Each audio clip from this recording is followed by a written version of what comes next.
Et puis face à nous, là-bas en Israël, à Tel Aviv, on vous fait coucou. Il y a d'abord les fameux Joubuzz qu'on ne présente plus. C'est la nouvelle génération de la grande rigolade 2.0. Ils sont majoritairement des hommes pratiquants. S'ils ne sont pas tunisiens, ils sont marocains. Ils se moquent de tout, de la taxe carbone comme de l'isolation à 1 euro. Ils se moquent de Macron comme des macroudes. Bon, un peu facile, voilà. Ils se moquent des Israéliens, bien entendu, des Juifs français encore plus. Et ils respectent le Shabbat. Ce sont des séfarades. Il y a David Krief, le fondateur du média Joubuzz et ses déclinaisons. Joubuzz, Joumeuf, Joubuzz Food. Voilà, et à ses côtés, il y a Lorraine Laloum, enfin une femme. Merci tellement d'être là. Vous relevez le niveau. Merci Lorraine. Ma question est pour vous maintenant, les Joubuzz, parce que vraiment... voilà, vos abonnés, vos milliers d'abonnés, vous êtes drôles. C'est une bénédiction d'avoir ce site comme le vôtre. David Krief, vous pratiquez pas beaucoup l'absurde, beaucoup d'autodérision. Est-ce que c'est le fait d'être en Israël? Bonjour Valérie, écoutez, je pense pas, aucun rapport, puisque en vrai, l'audience qu'on a aujourd'hui sur Joubuzz, elle est essentiellement en France. Donc en fait, on adapte forcément le contenu à notre audience qui est en France. Donc que je sois en Israël ou qu'on soit en France, ça n'aurait pas vraiment changé grand-chose puisque le contenu au final s'adresse à des jeunes juifs qui sont en France. Mais c'est un rire essentiellement de, comment dire, vous vous moquez, vous êtes très ironique, vous n'hésitez pas, vous vous êtes moqué de quasiment tout, de la campagne présidentielle, de Macron, vous vous moquez de la Haggadah, vous moquez aussi beaucoup de religion, mais c'est toujours très respectueux. Tout à fait. Oui, on essaye vraiment de faire en sorte de heurter la sensibilité de personnes.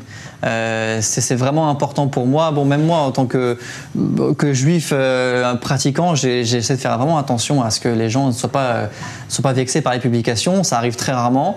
C'est déjà arrivé. Je ne vous cache pas que quand on charrie un peu trop les Marocains, il y a des messages un peu virulents qui sont partagés. Donc on essaye forcément qu'on ne peut pas plaire à tout le monde, c'est sûr, mais on essaie de faire toujours du contenu qui soit le plus plaisant possible et qui va concerner le plus de monde possible, qui va faire rire le plus de monde possible. Et bon, grâce à Dieu, ça marche bien jusqu'à présent. Amen, amen. C'est très, très drôle. Vraiment, vous êtes tous très, très drôles. Vous êtes donc tous... J'ai fait des petites blagues tout à l'heure sur les séfarades, les ashkénazes. Mais enfin, c'est essentiellement séfarades, les Joubuzz. Si c'est pas marocain, c'est tunisien. Déjà, les Algériens, on n'en parle pas. Alors, les ashkénazes, encore moins. Non, je vous rejoins, vous avez raison. C'est vrai que c'est un humour qui est assez séfarade, qui met l'accent en fait beaucoup sur la dualité marocain-tunisien. C'est vrai que le côté ashkénaze, on n'en parle pas beaucoup, en tout cas beaucoup moins que les autres. Peut-être parce que, comme je vous ai dit au début, c'est qu'on adapte vraiment nos contenus à l'audience. Et malheureusement, l'audience ashkénaze, elle est plus faible que l'audience séfarade. Ça, on le voit bien dans les retours qu'on a. Donc oui, on est vraiment positionné au niveau séfarade. On n'a pas de positionnement politique particulier, même aucun positionnement politique. En revanche, au niveau religieux, on a une position qui est plutôt en faveur de la pratique religieuse plutôt que l'inverse. Et d'ailleurs, on essaie de le faire. Je ne sais pas si on a des images qui passent en ce moment, mais on essaye justement depuis maintenant quasiment 1 an, depuis 8-9 mois, de faire des blagues, des mèmes, ça s'appelle comme ça, sur la paracha.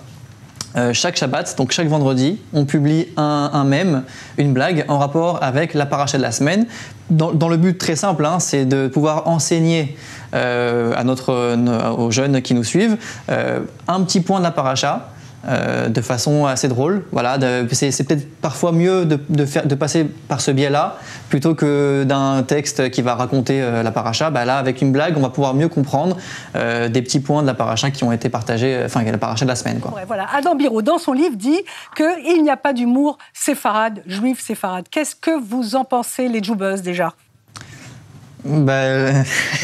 Je pense que si c'était pas le cas, on serait pas là aujourd'hui déjà. Donc ça c'est une première chose. Et puis non, il y a un humour séfarade. Peut-être que c'est un humour qui est, on est d'accord, c'est un humour qui est différent de l'humour ashkénaze. Et même, je pense que je vais répondre aussi à Sébastien, à ce qu'il disait juste avant.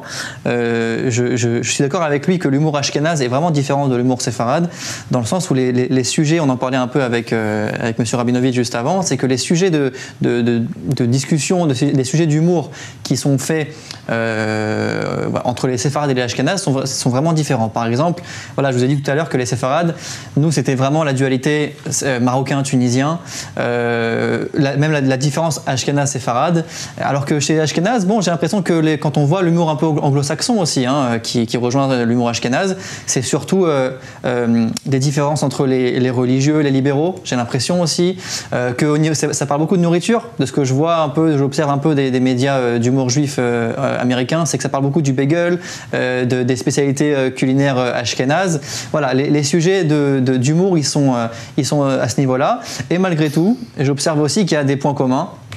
Et je pense que tout le monde est d'accord, c'est que la mère juive, c'est vraiment là pour tout le monde, c'est le sujet de l'humour juif, c'est le principal, c'est la mère juive. Et ça, qu'on soit séfarade ou ashkénaze, on a tous la même. Bon, je voulais qu'on évite le débat séfarade-ashkénaze, même si par provocation, je vous ai tous mis sur le même plateau. Lorraine Laloum, une fille, une femme, enfin.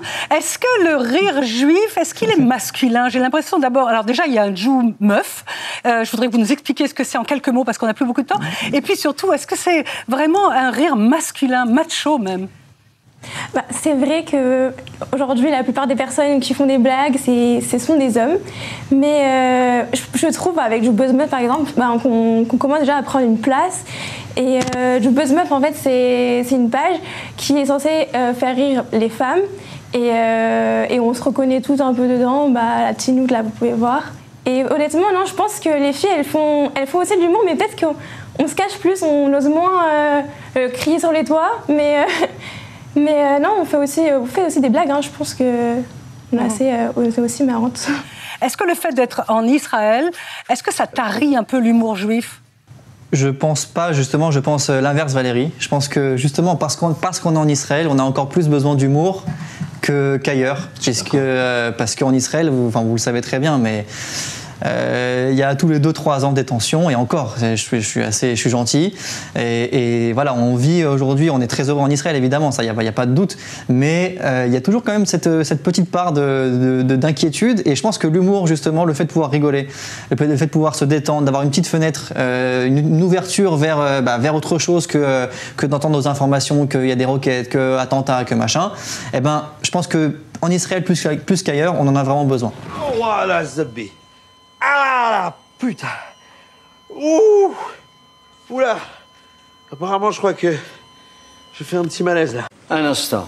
Je ne sais pas qui vous êtes, hein, mais je peux vous dire que vous êtes loin du compte. Je viens de commander 30 000 tailleurs fermes. 30 000? Ah, moi, je prends pas 30 000, ni 40 000, d'ailleurs. Je prends 300 000. Oh, c'est pas vrai. Ouh, mais j'ai l'impression qu'on se moque de nous, là.